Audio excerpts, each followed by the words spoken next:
and welcome to everyone who's joining us today. I'm Victor Asachi, and it's a pleasure to lead you through the topic of improving user experience in async features. Today, we're here to dive into the world of IoT and explore the ways for ensuring stable performance and excellent user experience of IoT systems. At Yalantis, we're committed to helping IoT businesses bridge the gaps between tech leadership and tech talent through modern technology and software development practices. Our goal is to empower IoT companies to scale, innovate, and monetize their products and solutions effectively. And today, we have a great session with an amazing speaker, Alexandra Zhiltsova, who is a senior business analyst with a specialty in IoT. So, without any further ado, Alexandra, please take the floor. Hello. I'm Alexandra, that's true. And I'm glad to be here with the webinar, this workshop for us, where we'll take a look at the asynchronous operations, something very specific and something very practical. So I'm going to start sharing my presentation, and let's start. Okay, so the topic today is pretty specific, I would say, and it's very practical. What my goal is today is to show to the product managers, to the product teams, to the feature designers, the business analysts, my fellow business analysts, the same as I, how we can deal with the challenging technologies that are specific for IoT domain. Because when we are building end-to-end solutions and when we are trying to deliver a proper user experience to the last end of this end-to-end solution, which is the remote management platforms built around the IoT devices, it's quite a challenge sometimes to deliver a proper user experience that can work around some technical specifics. So asynchronous feature is a brilliant example for such challenging technology and challenging flow, which might create some disruptions in the user experience. So today, I hope we will take a look on some practical examples of such features, which are not so trivial and not so easy to implement and to, first of all, design in terms of user flow, to be sure that we deliver transparent, stable, and smooth user experience. I'm going to share some examples, and I'm going to share some ideas on how we tackled it with different engineering teams. So this one slide I will probably just skip because Victor has already introduced me. I'm really a senior business analyst at Yalantis. I'm working primarily on the IoT projects. And thanks to that, I have some experience that I used in that presentation. So let's take a look how I suggest to structure our discussion today. First of all, I wanted to make a kind of theoretical, generic introduction of what are the types of asynchronous operations and, generally speaking, what we will be talking about. What are the specifics of this asynchronous operations, and then what are the challenges that this specific brings? First of all, in terms of remote management and in terms of user experience.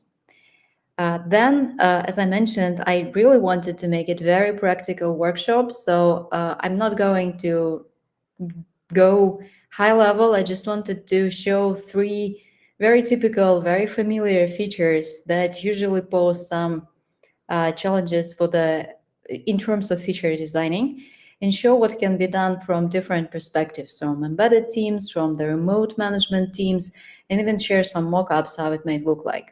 So the three features I selected is the firmware update, which is typical for virtually any system built around devices, and which is, in its sense, a natural asynchronous operation. Another example would be a generic case of configuration update. And one more case, very specific one for the end-to-end IoT networks, let's say IoT ecosystem, is the monitoring of device health when device is there far away and, generally speaking, it cannot be like called ad hoc as for the health status. So we will take a look how it can be resolved, or at least improved from the user experience perspective. And at the end, I will kind of generalize and summarize what are suggestions, what I do recommend to pay attention to when you're tackling those features inside your engineering team with versatile platform support. So let's start. First of all, let's take a look on the asynchronous operations. I'm pretty sure that everybody who's present today is very much aware what asynchronous operation is. Just to set up the general context of what we're going to talk about, the asynchronous operations usually performed from one end, which is the like remote management end of the ecosystem, and its goal is to reach the device in our specific context. But the response of this command, of this operation being initiated, is not received immediately. And generally speaking, the only thing that we can be sure about is that we sent that command or sent that data or we initiated this operation. But we cannot guarantee and we cannot predict the exact time when we will be able to receive result of this operation or when it will be reasonable to being the other end of this operation to get the status, to get the result of this operation. So what is this type of operations we will be discussing today? And I tried to group them based on the mechanics and the primary goal why they are actually asynchronous. A quick remark here is that based on my experience, while asynchronous operations really allow to tackle lots of risks when we're talking about the stability of the system, technical teams, engineering teams, building solutions around asynchronous features, they do not like asynchronous very much.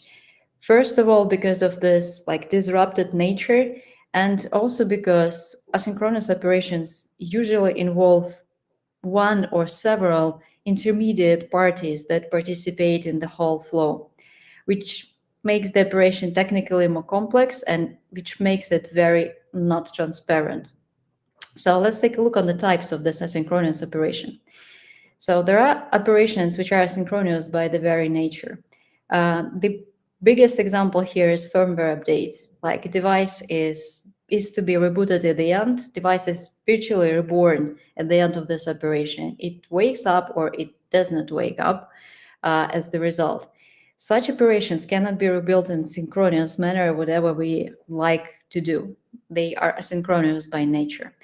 The second type of asynchronous operations, with the bright example being like all different types of configurations that we are sending to the devices, they usually involve some intermediate trusted party with the stable internet connection, which both end device and the remote management system can communicate to. And this intermediate party basically stores the configuration to be applied in the middle. This type of synchronous operations had the primary goal of them is to somehow mitigate the risks of bad connection. Those devices, whether they are network devices, IoT network gateways, or whether they are end devices, they might be located in the sites where the internet connection is pretty bad, somewhere in a field. They can be like buried underground. To mitigate those risks and to eliminate the necessity of the device being actually online when the operation is initiated, this scheme is applied. So such operations cannot actually be rebuilt in a synchronous manner if it's worth. So if there is a different way to mitigate the risk of bad internet connection, or maybe this risk is not valid for the specific business case, this is one of the way how to tackle a situation is just to consider rebuilding the thing to be synchronous.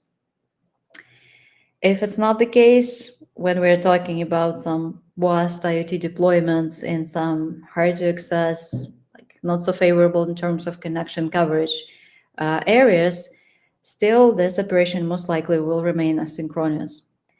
The third type of asynchronous operation is what I connect to. They are mainly developed, they are designed to minimize the resource usage of the end device. Within this mechanism, device is the initiator of contact. So, for example, device is deciding when to send data. Device is deciding when it is, can it or should it, or when it will be sending some type of service information about configurations or at least some health ping about that it is still alive. In multiple IoT scenarios, device is to decide when to connect the rest of the ecosystem. And it makes quite a challenge to actually monitor the health of such device, because in those multiple scenarios, you cannot just ping this device ad hoc and receive some response. And you need to work around that. A quick remark that this type of operations can also be built as synchronous ones if the target device actually allows it, which is usually not the case with the simplest devices like sensors, which are bulk, which are all usually deployed on site in bulk, and they are very simple, and they have a power source with a limited life cycle, and energy saving is one of the primary goals.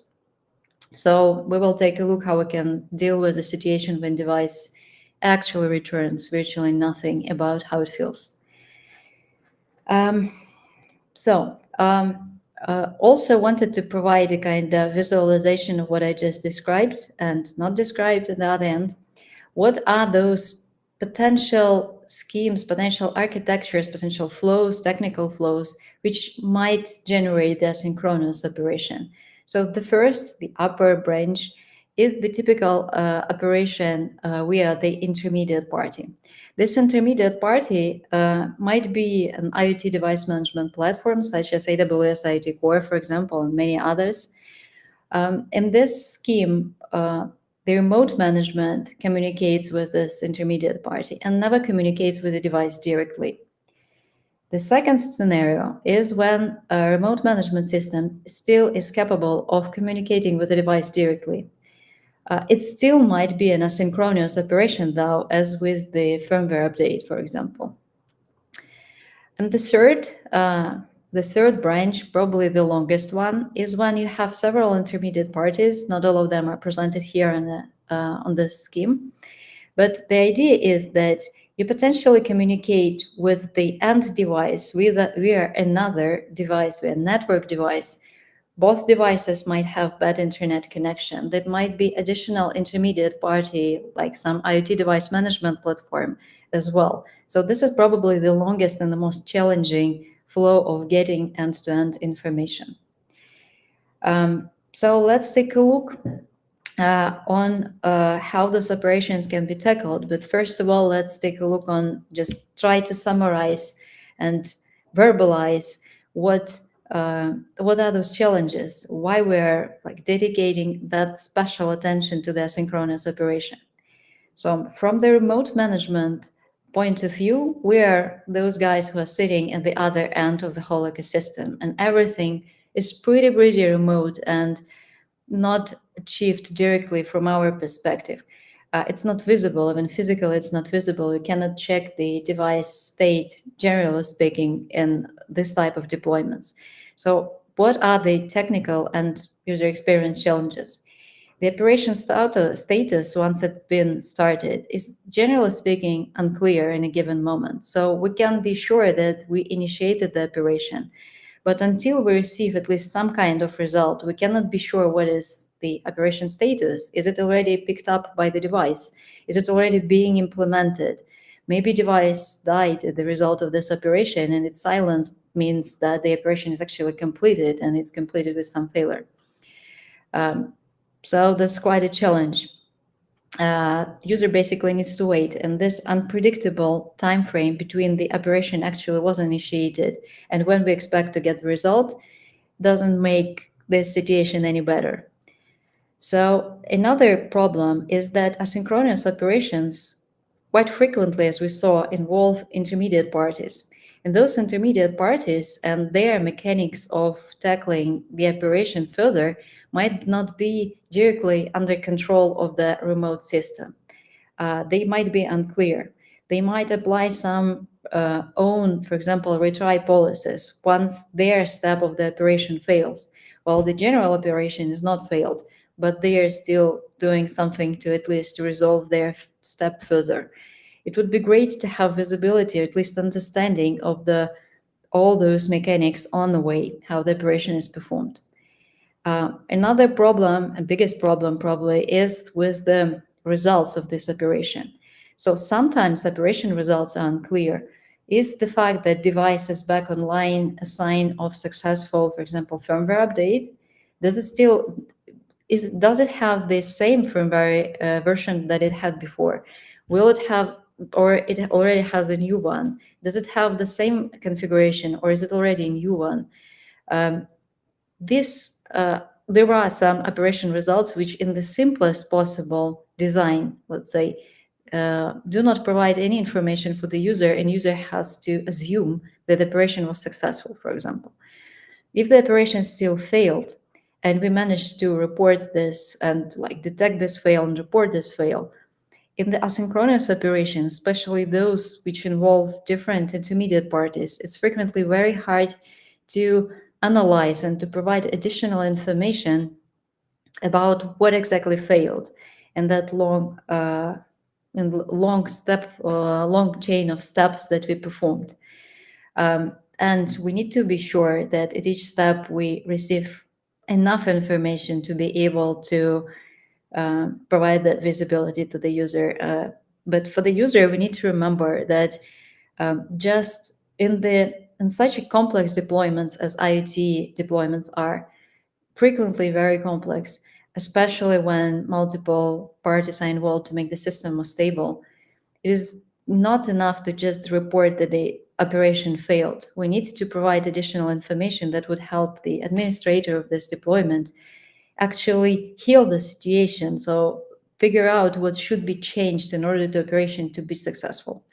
And it's crucial to provide this type of details.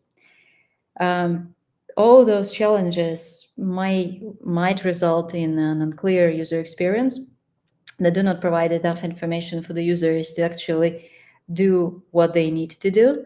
And when we provide too little information, it can be treated as the false positive result, which might be even misleading and result in some critical problems being missed. This is definitely something that we want to avoid. And there are definitely, each project has its own history and has its own specifics. But I just wanted to select three more or less universal operations, which virtually any product manager, product team faces when building a remote management system connecting built around the devices. Let's take a look on those examples, and let's take a look on those practical ideas that might apply or might not apply to your specific project, but at least I wanted to describe them today. So we'll start with a firmware update. Each example that I wanted to bring to your attention, I would like to structure as I will present the operation. Again, the operation is pretty straightforward. It's very familiar for all of you. And to suggest different steps and different improvements that can be suggested and implemented by first of all, the embedded team from the one end of this end-to-end system, from the device end, and how it can be visualized for the user and how it can be handled by the remote management platform. So let's start with the firmware update. Firmware update is pretty straightforward. I will not explain it in more detail, I guess. But let's see what the embedded development team can introduce for this process to be more user-friendly at the end, let's say so. So firmware update, especially in the deployments where there are multiple devices, is usually a bulk update. So this is an operation which is initiated once, but it covers multiple devices, which might be in different state, especially if we are talking about deployments with bad internet connection. And firmware update can be done also via intermediate party, or it can be done directly. But the idea is that this operation is long and it can be not picked right away. So, for example, because the device is not ready to perform this firmware update, it's dealing with some other critical process and it cannot start the process of firmware update right now. Or, more trivial, it is offline and this command to update is somewhere still in the intermediate step, waiting for it to be ready. That's why it is very useful for the device, for the very flow firmware update, to actually report the moment when the operation starts. It gives clarity. It gives us this intermediate milestone and this, generally speaking, multi-step operation. So we have this point to start time calculation, to start to know when the process actually started and be sure that it's actually started on the device. Then, as I mentioned, it is a multi-step operation. Like firmware update needs to be downloaded, it needs to be checked for integrity, for version, for compatibility, the actual applying of this firmware, then resulting in the rebooting, and then device is getting back and reporting that everything is fine or not fine. It's a good idea to split this operation into different steps in this actually self uh, self-valuable independent steps, and report the result of each step. Device can do it on its own. It will be asynchronous events, but we will be expecting on the remote management, and we will be expecting a certain order of events to receive. It will again create a more detailed view of if something went wrong, at which specific step it went wrong. Then a typical approach for the firmware update is mirroring and rollback mechanisms when device is actually capable of keeping its old firmware, and if for any reason it is not possible to boot properly on the new firmware, it can roll back to the previous version. Sometimes it's not so easy to implement from hardware perspective, but whenever it can be implemented, that's a very good idea to do so. And definitely this type of event should be reported separately, because it can create that very false positive situation when the device is still working, but it's actually working on the previous firmware version and the operation failed. And another good tip from the embedded side is that once the operation is completed, however it is completed, with the fail, was a general error, or there was a rollback, or it was successful, it's great to report results. We did have, in my experience, in my project, several occasions when we are figuring out the result of operation from some indirect signs. Let's say, like, if device is back online, probably it was successful. That's a very, very plain example, but anyway, it's still a good idea to create a specific report specifically on the result of the firmware update operation with as much details as possible about the result.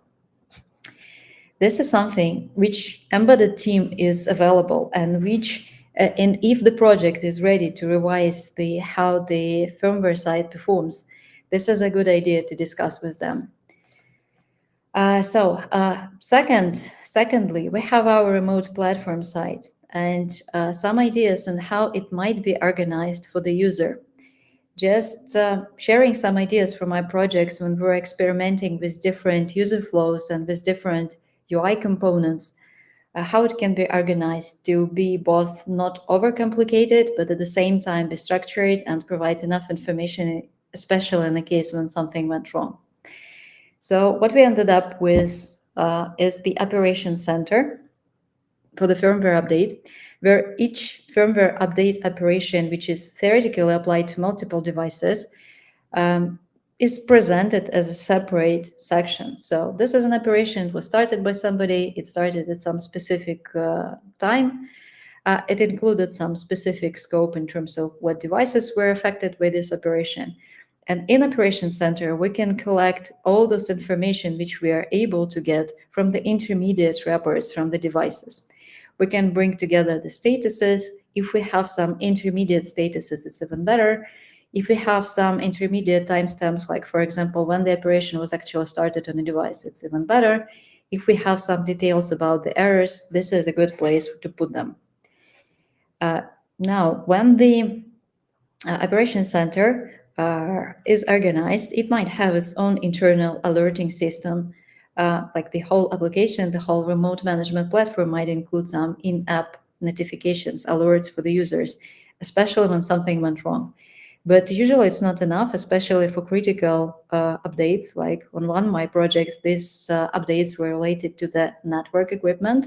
And when a network equipment, like a gateway responsible for the whole segment of network, actually goes down or has some critical technical problem, it virtually brings down the whole segment of the network, and this is a critical situation.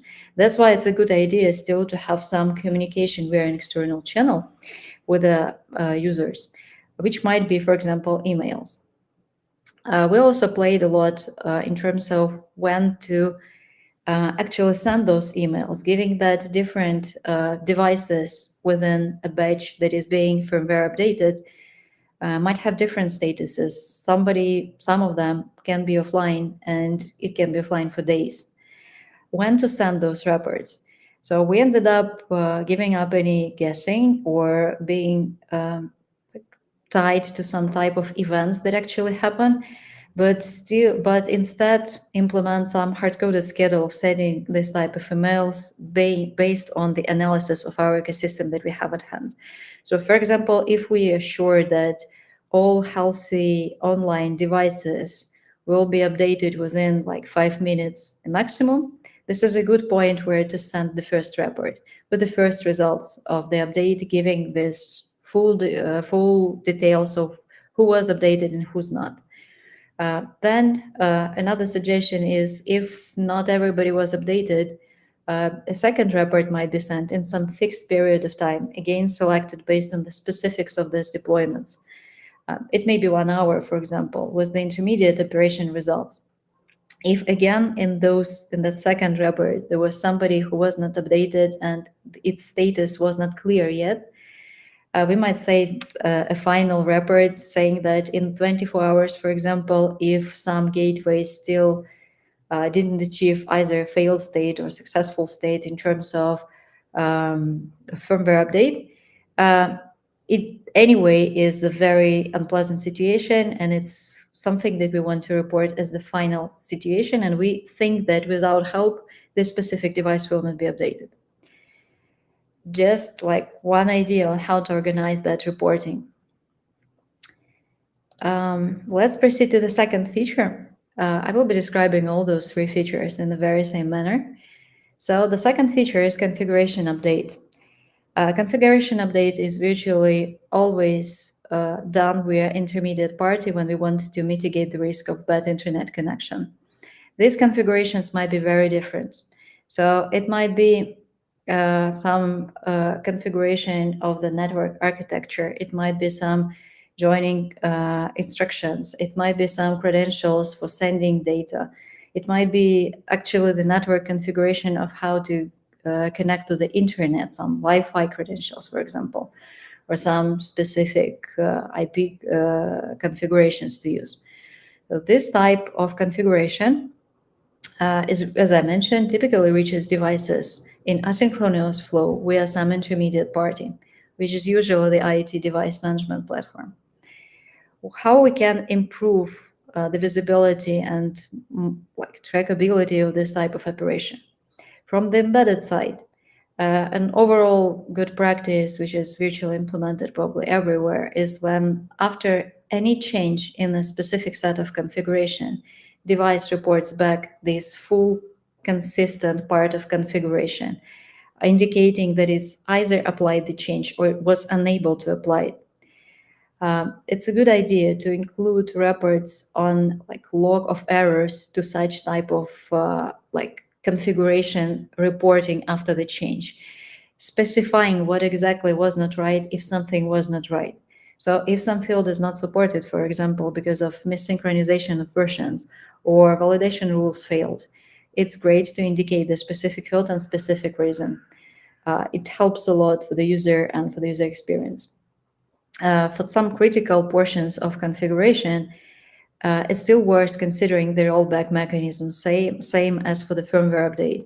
So if, for example, we're talking about the credentials to connect to the internet for the device, if we mistyped in some parameter, and this is the only option for the device to actually connect to the internet, after applying this configuration, this device becomes silent and we cannot manage it remotely anymore.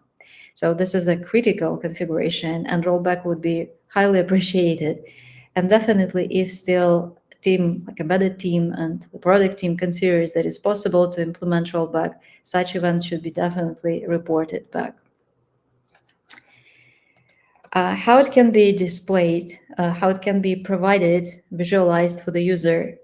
So again, not overcomplicate the visual representation and the data structure, but at the same time give that transparency. Configuration updates might also be done in bulk. But unlike firmware updates, the configuration updates have a more multi-level structure. So each device might have its own situation, and inside the configuration there are multiple fields, which each of them might also have their own problems and issues. That's why our suggestion is and was like one of the best probably design features in terms of how to meet this is to still bring this details to the device level, and on the device level present not only the actual configuration as a general set of static information, but rather present two different versions of this configuration: the one that was last sent by us from the remote system, and another one which was last reported by the device. And in case of any inconsistencies, mark them specifically. Definitely, the ideal situation for the user would be that the last sent corresponds to the last reported, and that would be a normal, traditional view. But if there are inconsistencies, we need to indicate them. If we have the possibility to indicate the reason why this inconsistency appear, if we can detect that the device didn't report back after we actually sent this configuration, it means that this configuration is still pending. If device reported back and it actually managed to provide us the problem with a specific value with a specific field, we can mark this inconsistency as an error. So a good way, it creates somehow more complex UI, but still it provides useful information and avoids this misleading false positive result after sending some configuration that it is already applied. It might be not applied and device is actually functioning based on the old configuration. So if rollback events are in the scope of development, and this is something that embedded team is ready to implement, those rollback events definitely needs to be indicated in the UI. They should be reported via the external channels, not only in the internal alerting systems. And besides those critical events, which are the rollback events in our case, I'd suggest to consider regular emails on inconsistencies.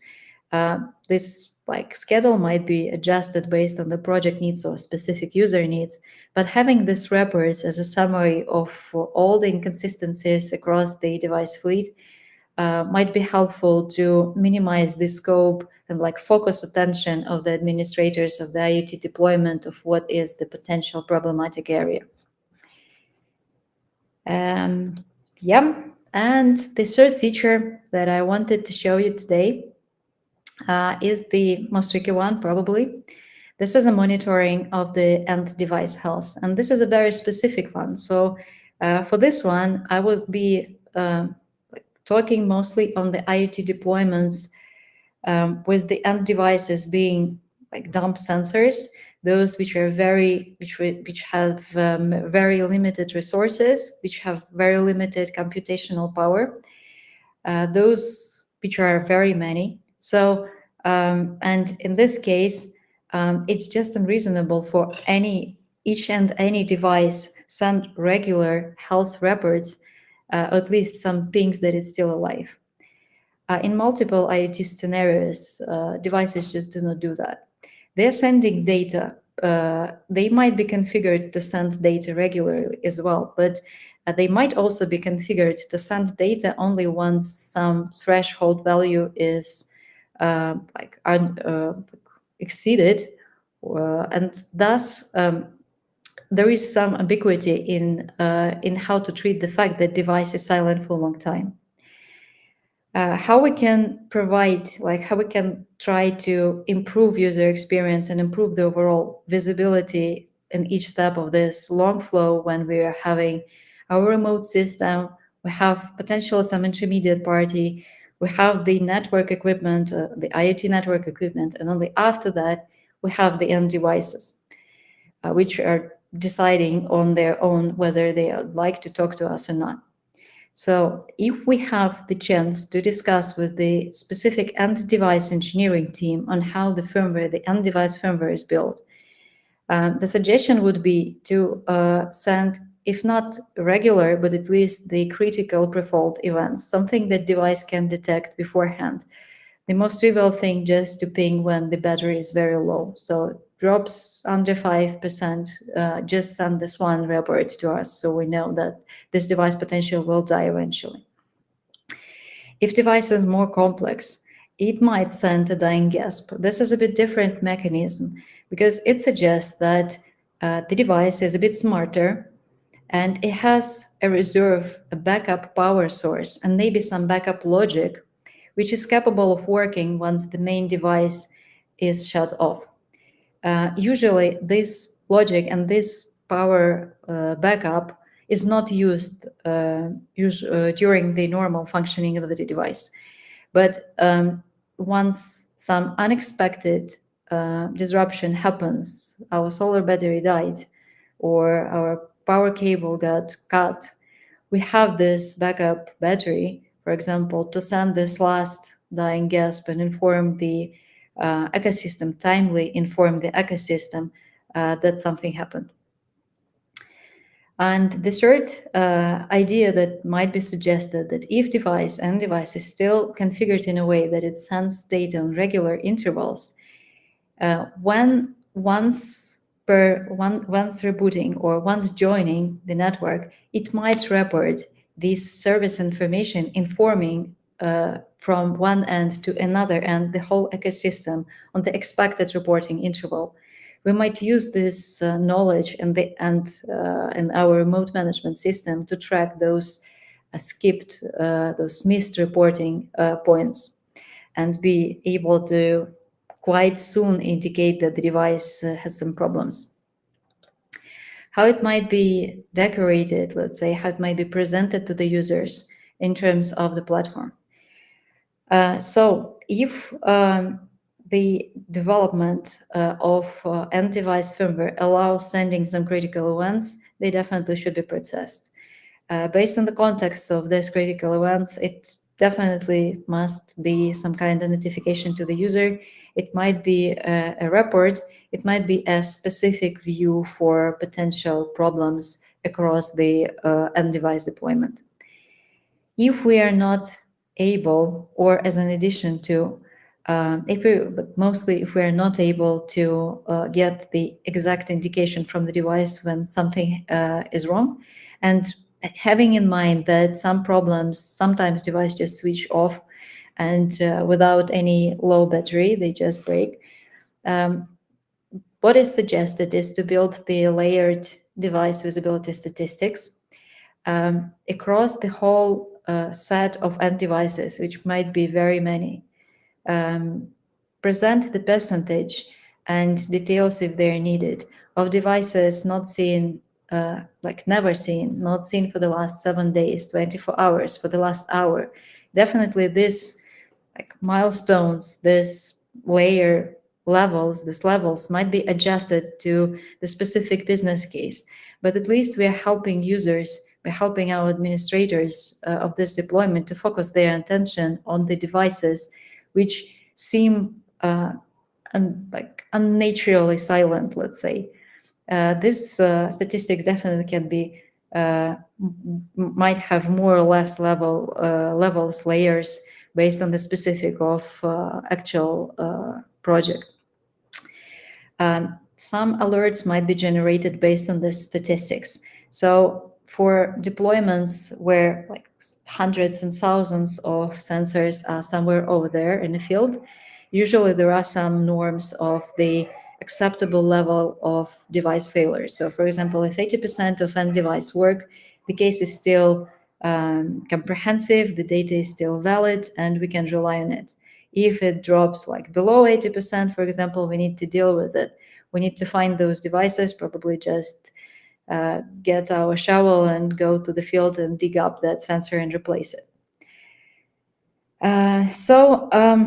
What can we add more here? If we manage to agree with our developers that we have some devices which are expected to send data on regular intervals, but and we are able to get information beforehand on how they are configured, or maybe they were configured via our own system and we know it even without device reporting it, it would be great to create a separate report and a separate view with analysis across all devices in terms of missed expected data report points.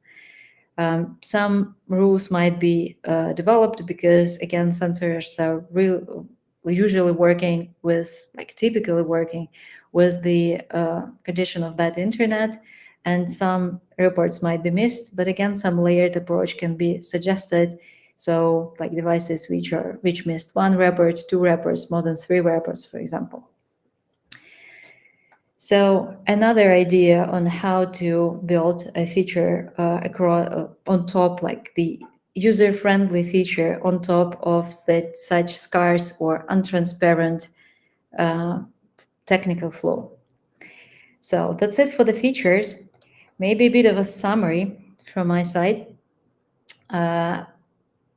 What I wanted to do with those examples is to show that it is possible to figure out within your team using brainstorming, using like some good nature approach to build a normal, at least better user experience in terms of visibility, in terms of understanding of the result and the system state at each given moment, around even the very technically demanding, challenging features. Uh, this part of my workshop, the last part of my workshop, I wanted to dedicate to some points to bring to attention to the team managers, mostly to the product owners, to the product manager. When you're dealing with the engineering team, what should be what we should have in our mind when we are organizing work. So first of all, what I saw in multiple teams I worked with is when multiple platforms are involved, for example, embedded engineers, and we have some web engineers who are building the remote management platform, they're usually pretty much not aware about the end-to-end process. The device team, the embedded team, is pretty much aware about their limitations, about what they can say, send, what they cannot do, but they are not aware in terms of how it is actually used, how it is actually embedded in the complex business user flows. And that's why they might miss some easy improvements that would be cheap to do, but it will improve the experience significantly. And on the other hand, web developers usually do not understand the limitations the device have. They do not understand why and actually how those intermediate steps are built. It is very important to bring the whole team on the same page to build this detailed vision and understanding of this end-to-end processes and to have this understanding documented. The next step would be to communicate closely around this knowledge. And when building these features, when finding those trade-offs, to have some joint brainstorms. That it seems a very trivial thing to do, but I was surprised how little different platform teams, especially when they are representing different vendors, how little they might communicate when building the actual end-to-end flow. If there is a possibility, or at least like most efforts might be dedicated to bring those people together and to share knowledge between them. Another important thing is that when we are building our platforms, we need to listen to the users and understand what type of information they actually require. It is it was very useful always to see how the actual users are resolving some issues with the network, some issues with the devices, what information they are looking for. Maybe for now it is very inconvenient for them to get that information. Might be maybe they are like need to go on site, maybe they need to physically explore those devices, but at least we need to know what is the typical flow of the user when they're dealing with like everyday monitoring, like routine monitoring of things, what they're checking, what is the most important indicators for them. And on the other hand, if something went wrong, what is the typical troubleshooting process? it really helps us to build valuable features. And it is valuable to share this vision with the whole engineering team. And the last but not the least, any type of end-to-end flows, whether the starting one or as it is improved, needs to be well documented, which is kind of obvious thing, but also so frequently missed. We need to have some shared documentation where each part from each team is very well documented, and you can actually track the whole end-to-end process and to track the to track forward from the device how each report is generated, how it is transmitted, in which occasions, in what times, by which triggers, the full journey of this information to the remote system and back from the remote system. If we have the user scenario, what type of information this user scenario need, what type of triggers this user scenario involves, and how they are actually obtained right to the other end, right to the device. It should be documented and it should be well understood in the team. Oh, that was probably it from my side. Sorry for talking so much and so long. I would probably stop sharing because that's it. I just wanted to thank you for your attention. And how are you guys feeling? Are you still Yeah, awake? just wanted to thank you so much for the deep dive into this process of implementing async functionality. It was amazing and really detailed. I'm sure that people are planning to ask some of their questions. And if you are actually doing so, please use the chat box on YouTube or on LinkedIn. I actually have first two questions. And I guess we will actually limit our answers during the Q&A sessions today to these questions because we are just out of our scope of time. But nevertheless, people, don't worry. If you haven't got your question covered, you can reach out to us on LinkedIn, which is Yalantis, or on YouTube. Just comment this video, or via email, hello@yalantis.com. Feel free to email us for more questions. But for now, we got some time for this one. Here you go. And let me just show it. Yeah, I'm pretty sure that you have spoken about the solutions you've built with Sync operations, but I guess some kind of a reminder or more examples would be really appreciated. Okay, so yeah, which of the solutions you've built are using async operations? Multiple. And actually, yeah. So to say, the biggest, the most challenging one probably for me was a network administration, a remote network administration platform for building of IoT networks based on LoRaWAN technology, which is the radio frequency based technology, and it involved multiple asynchronous operations of very different types, because very different devices were involved in this platform. So it was remote, like delayed firmware updates. It was definitely the configuration updates with all those different types of configurations. We touched a bit the end device health, but it was just very limited for that specific project. But I would name this one like the most representative one, like a Thank classic you. deployment. Thank you. Hopefully, I answered. There's one more question, which is a bit more about the user experience. So here you go. Hope you can see it as well. So please provide examples of successful resolution of the unclear and uninformative user experience. I guess, yeah, that's one of the problems that many of the businesses who have their software solutions uh, in dealing with their IoT operations have. So any kind of specific example, I guess one could be enough, or maybe two. I actually made three in the presentation. They were exactly the examples of successful resolution of the unclear and uninformative UX.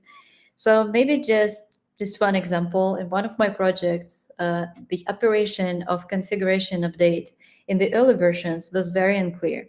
So this is actually where we brainstormed how to improve the situation.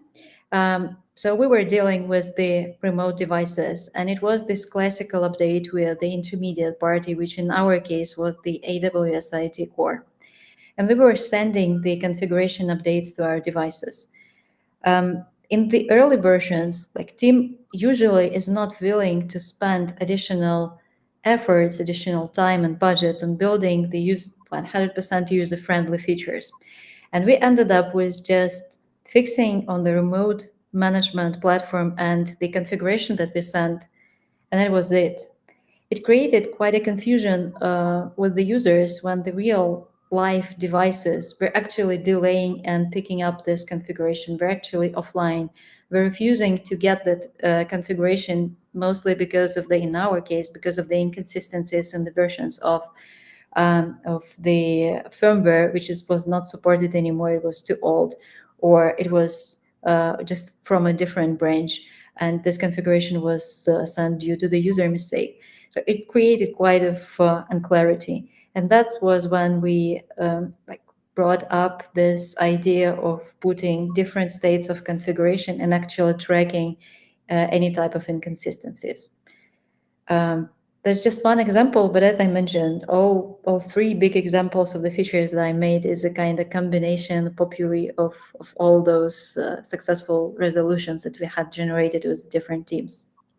Yeah, thank you so much. Yeah, I guess we will stop at this point. Thank you so much again, Alexandra, for sharing all of the insights and providing such detailed examples and giving us the insights from your own experience. It was something amazing. Uh, Thank you again for the presentation. Okay, thank you. Thank you. Really glad to share. All right. Well, as you can understand, we are rounding up. It's actually the end of the today's live stream. So I just wanted to remind you. Well, first of all, thank you so much for being with us and participating during this session. We understand that there can be more questions, there can be more queries, and we are actually eager to continue our conversation. So feel free to reach out to Alexandra on LinkedIn. Feel free to reach out to me or to our official Yolantis page on LinkedIn, because there is actually a functionality. If you haven't heard about it, you can actually send us a message, and we will be happy to answer there.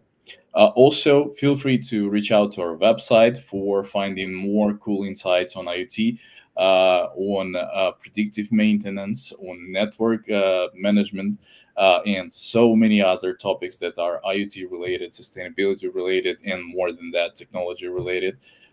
Feel free to hit our insights and our blog. Also, feel free to just email us. Just a reminder that it's hello@yolantis.com for more questions, for more information, for more queries. We'll be really, really happy to answer all of your questions. And of course, just a reminder that we're here to help you innovate and scale your solutions with confidence. Please stay connected and look forward to welcoming. We are looking forward to welcoming you to our future events. Hope you had a great time today and hope you're going to have a great rest of the day. Thank you so much again. Bye bye. Thank you.